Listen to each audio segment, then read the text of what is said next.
Councillor Shantanu Majumdar মেজ আর সুজিত ঘোষ জনটি ছাত্রনেতা। আমি জানি যে রক্ষী বাহিনী খুব সক্রিয় সংগঠন। এরা নিয়মিত রাত পাহারা দেয় এলাকায় চুরি ডাকাতি বন্ধ করতে, এবং করোনার সময় এদের এই কাজ চালু ছিল।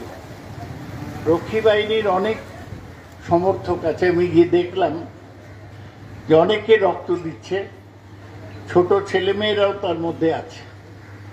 এর মধ্যেই লাইফ কেয়ারের ব্লাড ব্যাংকে 40 জন রক্ত দিয়েছে। এটা একটা খুব ভালো সংখ্যা। আমি আশা করব যে রক্ষী বাহিনী তাদের যে কার্যকলাপ সেই কার্যকলাপ চালিয়ে যাবে।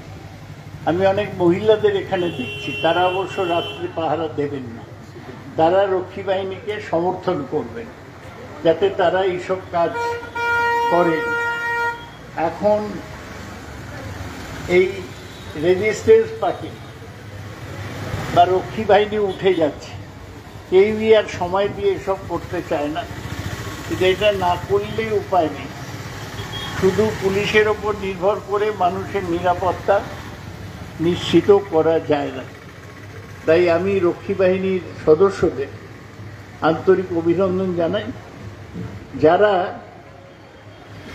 রক্ত দিচ্ছেন তাদেরকে বিশেষ অভিনন্দন জানাই, যারা সাথে আছেন তাদের ধন্যবাদ জানাই। আর শ্রীময়ীকে ধন্যবাদ জানাবার ব্যাপার নেই, ও একাই আমাদের মাইক দখল করে রাখে এবং ওর মাধ্যমে আমরা গল্প, কবিতা, ঘোষণা সব শুনতে পাই। রবীন্দ্রনাথ তো একটু শুনতে পাবই। ও বলে দিল, জ্ঞানের দীনতাই আপনার মনে পূরণ করিতে চাই যত পারি চালক। সুতরাং তাকেও ধন্যবাদ। আমি রক্ষী বাহিনীকে আবার শুভেচ্ছা জানাই। যখন আপনারা ডাকবেন এই রাইমোহন ব্যানার্জি লেনে, তখনই আসবো। নমস্কার।